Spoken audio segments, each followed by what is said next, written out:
우리가 세상을 살면서 여러 가지 일들을 우리 스스로가 만들어가고 만들어진 것도 있지만은 거의 만들어가는 일들이 상당히 많이 있는 것을 우리가 발견하고 느끼게 되어집니다.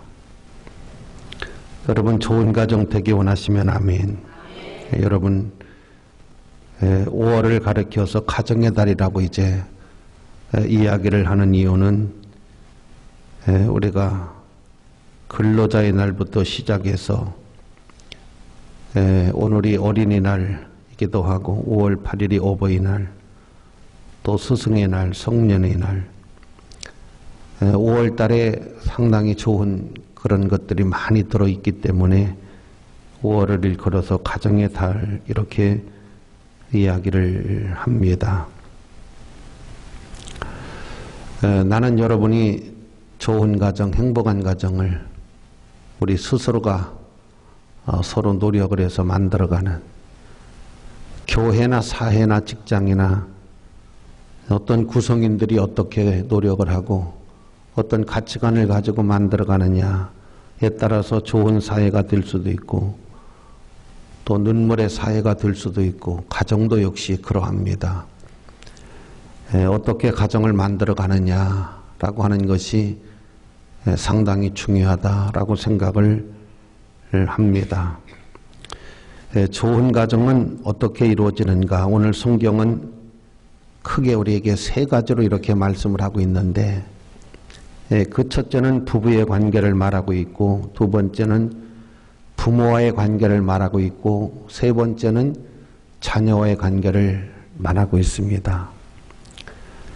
그래도 이 부부가 좋은 부부를 만들고 또 부모와 좋은 관계를 유지하며 자식을 아름답게 양육을 하면 더할 나위 없이 좋은 가정, 행복한 가정이 되지 않을까 싶습니다. 여러분 그렇게 되기 원하시면 아멘.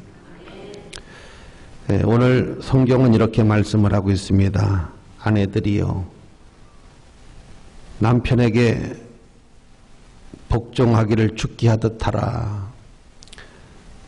어떻게 보면 순종하기를 보다는 복종, 이 복종이라고 하는 말에는 이유가 없어요. 요즘은 이제 여성 상위 시대라고 그래서 여자들이 오히려 남편 말을 듣는 게 아니라 남편이 쩔쩔매는 그런 시대가 이렇게 되어졌습니다마는 그건 성경적이지는 않잖아요. 성경은 이렇게 말씀을 하고 있잖아요. 아내들이여 자기 남편에게 복종하기를 죽게 하듯 하라. 그러므로 교회가 그리스도에게 하듯 아내들도 범사에 자기 남편에게 복종을 하라. 이렇게 말씀을 하고 있습니다. 남편들아 아내 사랑하기를, 또 이렇게 말씀을 하고 있습니다. 이와 같이 남편들도 자기 아내 사랑하기를 자기 자신을 사랑하는 것과 같이 하라. 그러니까 남편에게, 아내에게 권면하는 것은 남편에게 복종을 하고, 남편에게 권면하는 것은 아내를 자신과 같이 사랑을 하라. 최고의 이상적이죠. 정말 이렇게만 되면 금상첨화지요. 그렇게 되기 원하시면 아멘. 그렇게 돼야 됩니다. 그래야 행복한 가정, 좋은 가정을 만들기 위해서는 남편에게 권고하신 말씀과 아내에게 권고하신 말씀을 우리가 좀 받아들일 필요가 있다라고 생각을 합니다. 좋은 가정 만드는, 어떻게 좋은 가정을 만들 수가 있을까? 어떻게 행복한 가정을 만들 수가 있을까? 그래서 어떤 분이 이런 글을 썼어요. 첫째는 부부지간에는 일방통행을 하지 말아라. 그러니까 이제 어떠한 아내가 하든지 남편이 하든지 그러면 안 되잖아요. 그러니까 일방통행이라고 하는 것은 절대 해서는 안 된다라고 하는 것입니다. 그 다음 두 번째는 이 부부지간에는 경적을 울리지 말아라. 우리가 자동차를 운전하고 가다가 누가 막 경적을 울리고 크락션을 눌러대면 상당히 짜증이 나잖아요. 그러니까 이 사람이 살아가는 데 있어서 막 짜증을 내고 누가 신경질을 내고 큰 소리를 치고 그러면 부부지간에 자꾸 이게 금이 가잖아요. 그래서 경적을 울리지 말아라. 큰 소리 나지 않도록 하는 것도 아름다운 가정을 만드는 데 있어서 지혜인 줄로 믿습니다. 여러분 집에도 큰 소리 나면 안 되잖아요. 그 다음에 차선을 위반하지 말아라. 우리가 철저하게 법규를 잘 지키면 사고를 모면할 수가 있잖아요. 근데 법규를 안 지키는 데서 문제가 생기잖아요. 그러니까 차가 이렇게 가라고 손을 거놨잖아요. 그 손으로 다니라고. 근데 그걸 막 넘나들고 그냥 법과 질서를 무시하면 사고가 나잖아요. 그러니까 부부지간에도 정말 지켜야 될 예의는 지켜야 될 그런 것들은 철저하게 지키려고 또 지켜야 됩니다. 그런 것들을. 그걸 막 위반해버리면 이 가정의 위계질서가 다 무너져버리고 부부지간에도 그런 것들이 예의를 지킬 줄 모르면 상당히 문제가 되어진다 라고 하는 것입니다. 그 다음에 신호를 위반해서는 안 되고 추월금지, 정면을 충돌을 하면 안 된다. 그러니까 우리가 방어운전이라고 하는 게 있잖아요. 상대방이 이렇게 위반을 하면 내가 피해줘야지. 상대방이 위반했다는 걸 모르잖아요. 그러면 나는 정당하게 간다 하고 가면 사고가 나죠. 정면 충돌이 되잖아요. 그러니까 누군가는 얼른 피해주는 것이 이게 지혜잖아요. 그러니까 어떤 일이 있어도 정면 충돌하는 거 이거.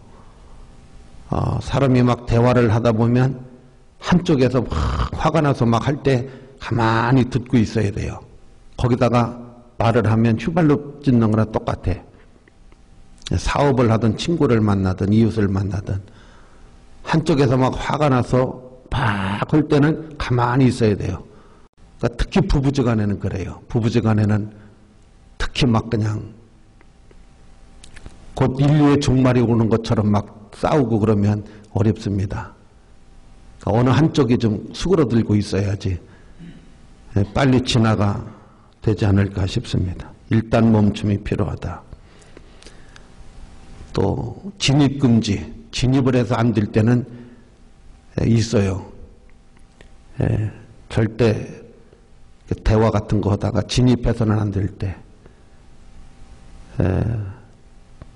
처갓집 쪽으로 너무 이렇게 깊이 들어가면 여자가 시험 들고 시댁 쪽으로 또 너무 깊이 막 형제들 이렇게 가면 또 막 시험 들고 그래요. 그러니까 진입해서는 안 될 때는 진입을 하지 말아야지. 애매하게 괜히 처갓집 처남들 흉보고 처제 흉보고 장모 장인 흉보고 또 이쪽으로 시아버지 시어머니 또 그 시동생들 막 이렇게 하면 안 돼요. 그러니까 진입을 해서는 안 될 때는 하지 말아야 되는데 자꾸 아무데나 그냥 막 진입을 하다 보면 상당히 위기를 당하게 되어진다 라고 하는 것입니다. 그 다음에 자동차를 우리가 운전할 때에 수시로 점검을 하잖아요. 그러듯이 부부지간에도 서로의 그 기분을 좀 살피고 마음을 살피고 어떤 분이 지금은 목사님이 되셨는데 그분이 충남대학교에 근무를 하실 때 아무도 모르게 주식을 했대요. 한 40년 전에. 그때는 주식을 잘 몰라요, 사람들이.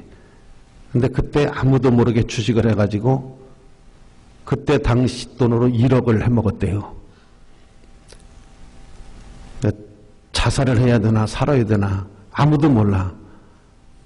근데 그 1억을 자기가 아무도 모르게 갚느라고 10년 넘게 고생을 했다고 하더라고요. 근데 아직도 자기 부인은 모른대.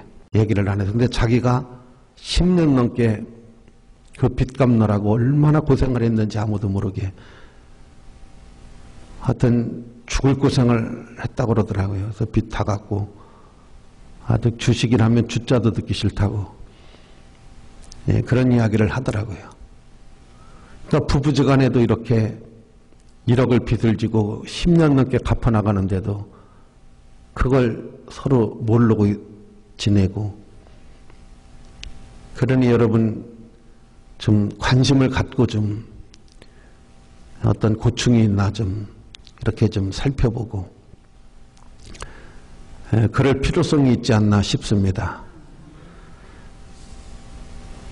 하나님은 우리에게 아내들아 남편에게 복종하고 아내들아 남편들아 아내를 사랑하기를 자신을 사랑하는 것 같이 하라. 좋은 가정은 우리가 만드는 거지 주어지는 건 아니잖아요. 좋은 가정을 만들기 위해서 이런 권면도 있더구만요. 사람이 집을 나갈 때 기분 좋게 나가게 하고 들어올 때 반갑게 맞이를 하는, 출근할 때 기쁘게 출근하게 하고 퇴근할 때 반갑게 맞이하는, 그것도 우리가 해야 될 일이잖아요.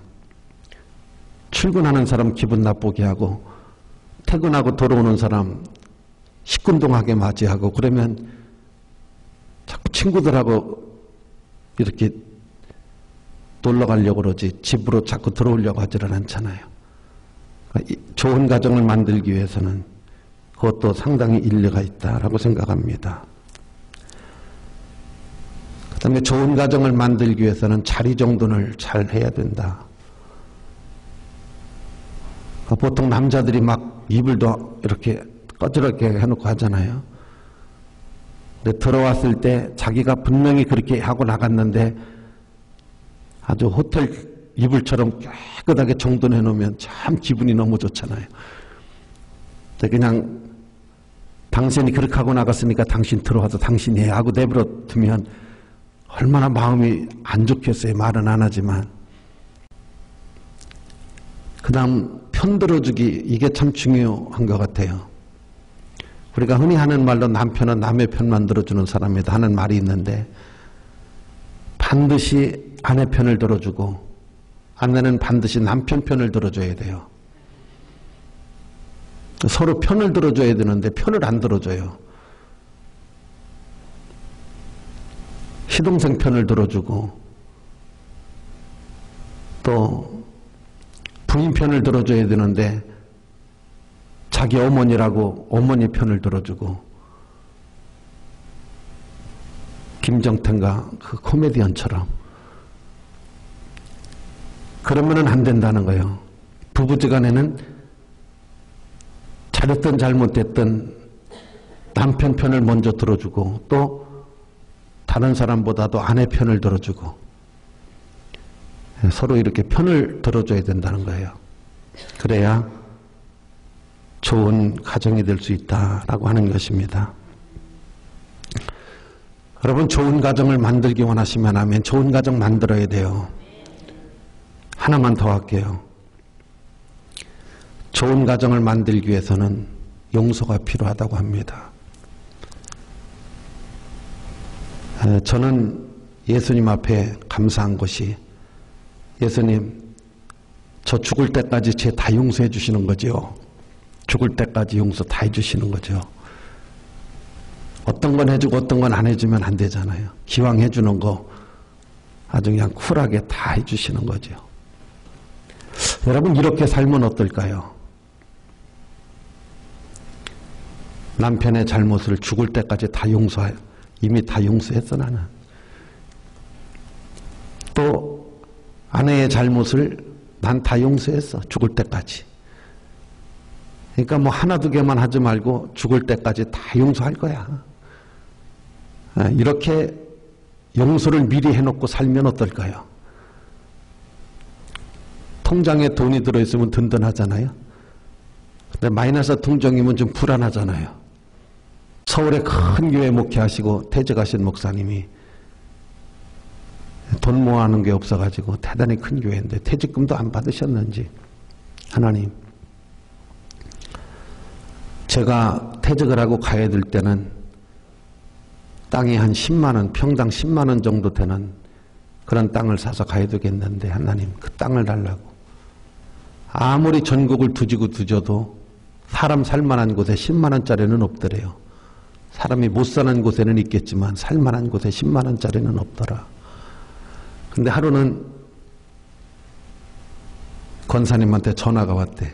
목사님, 저 고창에 내려와서 사는데 목사님이 찾는 땅이 여기 있어요.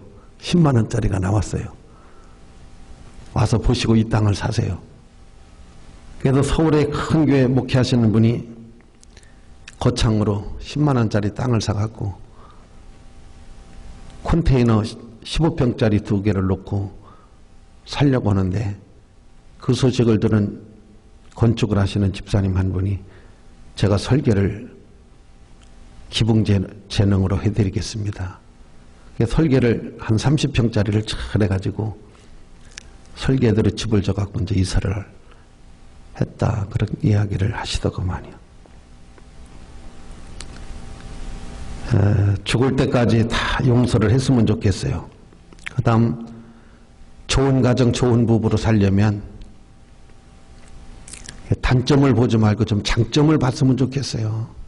그래도 좋은 거 많이 있잖아요. 사람이 잘못된 것도 많이 있지만 여러분 저도 그렇잖아요. 교인들이 저를 좋은 것만 보면 얼마나 은혜가 되겠어요.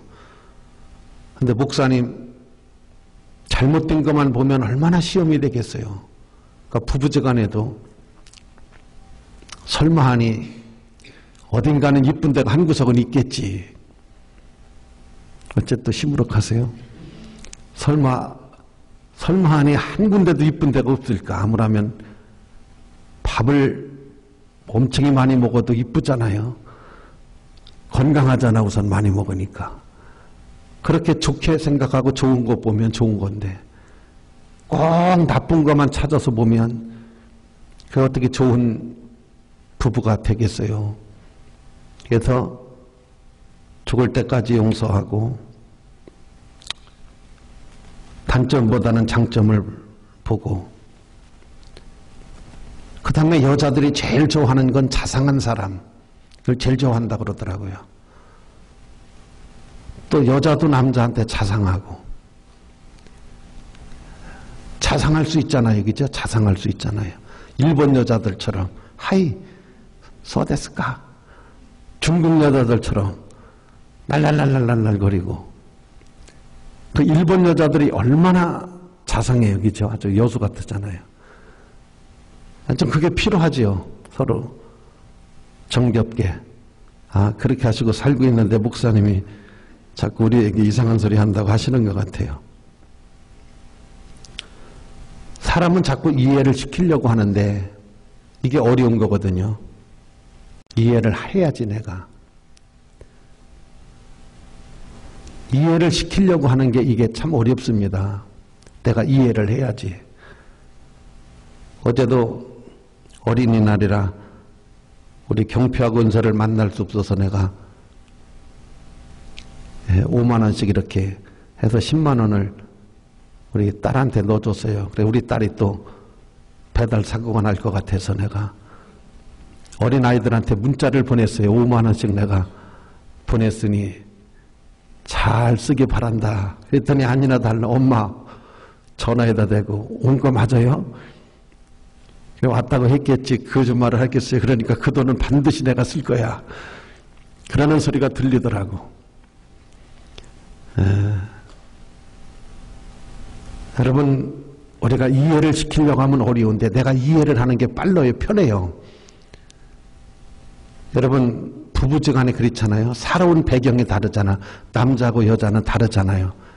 여자가 남자는 저런 게 남자고 또 남자는 여자는 저런 게 여자구나. 이걸 빨리 이해를 해서 자기가 이해를 하고 살아야지. 여자를 남자화 만들고 남자를 여자화 만들려고 하면 죽을 때까지도 이 집은 못해요. 안 돼요. 계속 힘만 들고 하다가 이제 지쳐가지고 못 살겠다 소리 나오지요. 그러니까 이해를 시키려고 하지 말고 내가 이해를 하는 게 훨씬 나아요. 예. 서로 칭찬하고 격려하고 유머가 있고, 예, 그 다음 하나만 더 하고, 이 좋은 가정 만드는 데 있어서 남편들아, 아내들아 복종하고, 남편들아 사랑하기를 자기를 사랑한 것 같이 하라. 성인이 되라는 거죠. 우리가 수십 년을 살아도 어른이 못 되는 거예요. 철이 안 드는 거예요. 그래서 남자가 철이 들면 이제 철들 때까지 기다려야 되는데 그걸 못 참는 경우가 참 많잖아요. 그래서 빨리 성인이 어른이 되라. 그 다음 두 번째, 좋은 가정을 만들기 위해서는 이렇게 말씀을 하고 있습니다. 자녀들아 주 앞에서 너희 부모에게 순종하라. 이것이 옳으니라. 내 아버지와 어머니를 공경하라. 이것이 약속 있는 첫 계명이고 이로써 내가 잘 되고 땅에서 장수하리라. 가정이 잘 되고 아름다운 가정이 되려면 효도하는 사람이 돼야 된다. 효도를 배우는 그런 사람이 돼야 된다 라고 이야기를 하고 있는 것입니다. 어떻게 보면 있을 때 잘해라. 부모님 돌아가시고 난 다음에 있을 때 잘해야지. 돌아가시고 난 다음에 제일 많이 후회하는 것이 효도하지 못했던 거. 왜 못했을까? 여러분, 아들이 둘이 있는데 한 아들은 자주성가를 해서 돈도 많고 좋은 집에 살고 좋은 차를 타고 다녀요. 부모님 용돈도 많이 드리고. 그런데 작은 아들은 성공을 못했어요. 초라한 집에 살고 초라하게 사는데 이 부모님이 큰아들 집에를 안 가요. 작은 아들 집에를 가는 거야. 그래갖고 큰아들이 하도 서운해가지고 물어봤어요. 어머니 아버지 왜 저희 집에는. 근데 이 부모가 뭐라고 말을 하느냐면, 고맙다.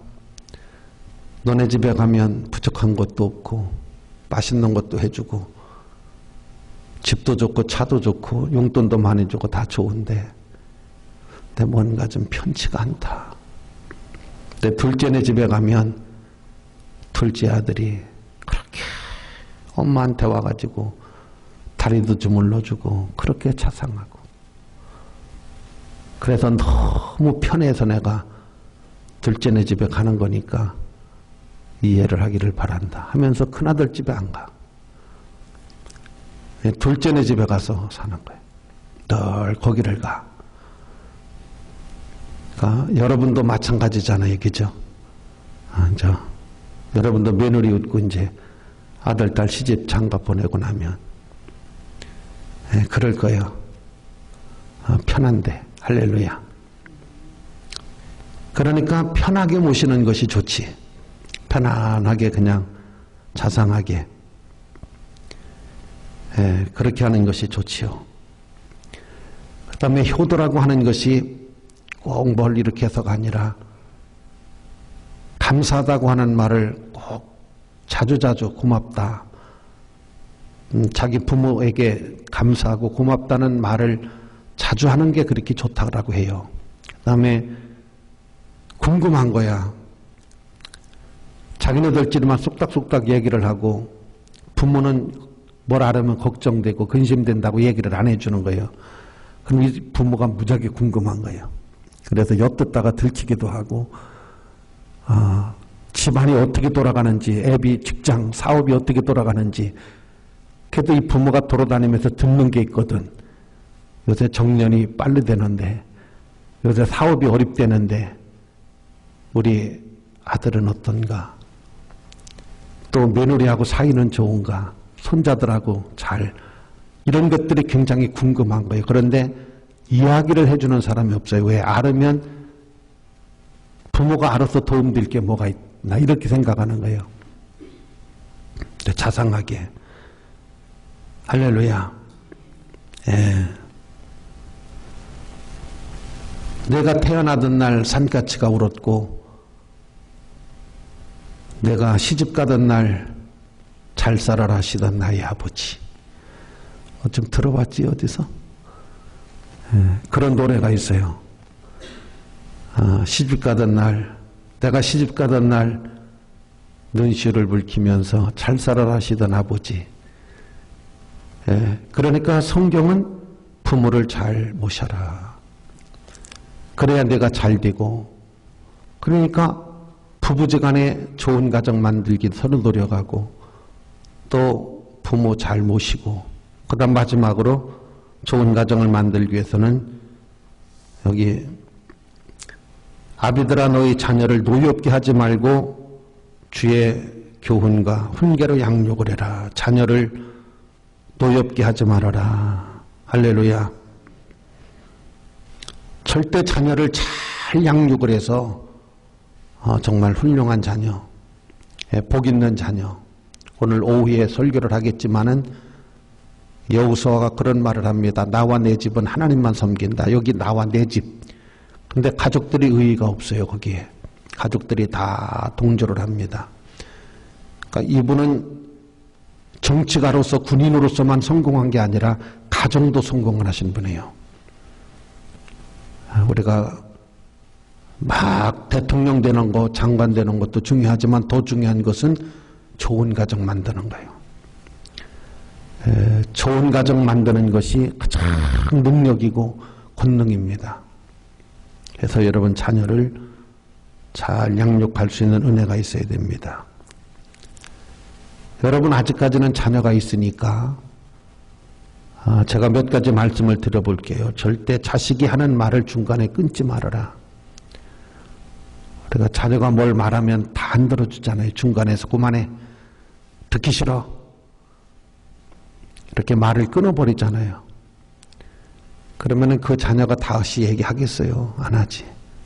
부모 마음 닫아버리죠. 그러니까 말을 끊지 말고 다 들어라. 그 다음 두 번째가 뭐냐면 특히 자녀를 대할 때 싸늘하게 대하는 경우가 많아요. 니까짓게 뭘 알아서 이렇게 싸늘하게. 그러지 말고 따뜻한 눈빛. 나를 쳐다볼 때 어떤 교인들도 그 눈빛이 안 좋아. 눈을 흘키는 거 비슷해가지고.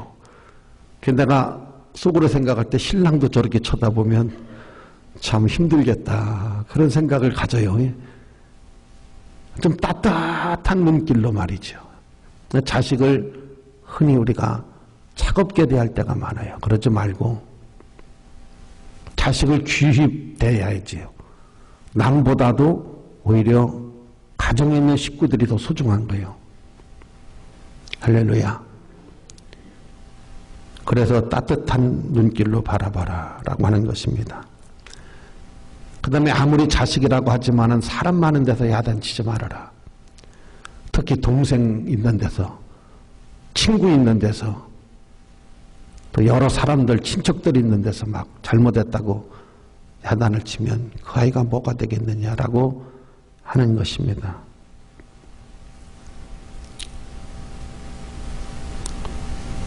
그 다음에 약속을 반드시 지켜라. 자식이지만은 약속을 소중히 여기고 약속을 꼭 지켜야지. 약속해놓고 자꾸 약속을 안 지키는 부모. 부모의 신용도가 떨어지는 거예요, 자녀한테. 그럼 무슨 말을 해도 자녀가 안 듣습니다. 약속을 했으면 반드시 지키고 폭언이나 폭력은 절대 해서 안 되고 부모라도 잘못했으면 사과할 줄 알아라. 미안하다. 내가 잘못했다. 이렇게 사과할 줄 아는 부모가 돼야지 잘못해놓고도 뻔뻔스럽게 자식이라고 이렇게 부부지간에도 잘못했으면 사과를 해야지. 사과할 줄 모르는 그런 파렴치한 남편. 그러면 안 돼요. 사과할 줄 알아야지. 할렐루야. 난 여러분이 그렇게 했으면 좋겠어요. 시간을 같이 좀 보내라. 자녀들하고 같이 있는 시간을 쪼개서 좀 같이 이렇게 보내는 시간을 가져라. 칭찬해주고 관심 가져주고. 5월은 가정의 달이고 우리가 가정이 소중하고 모든 것들이 다 가정에서 이루어지잖아요. 좋은 가정은 우리가 만드는 거예요. 좋은 교회도 우리가 만드는 거예요. 또 좋은 사회도 우리가 만들고 좋은 직장도 우리가 만드는 거잖아요. 누가 만들어 주기를 바라는 것이 아니라 우리가 공동 노력해서 만드는 거니까. 여러분, 첫째는 부부의 좋은 관계 만들고 부모와의 좋은 관계 만들고 자식과의 좋은 관계 만들어서 정말 좋은 가정, 5월 이렇게 꽃이 피고 새가 오는 이런 계절과 같이 여러분의 가정에도 꽃이 피고 새가 울고 시냇물이 줄줄줄 흐르는 아주 살맛나는 행복한 가정 되시기를 주의 이름으로 축복합니다.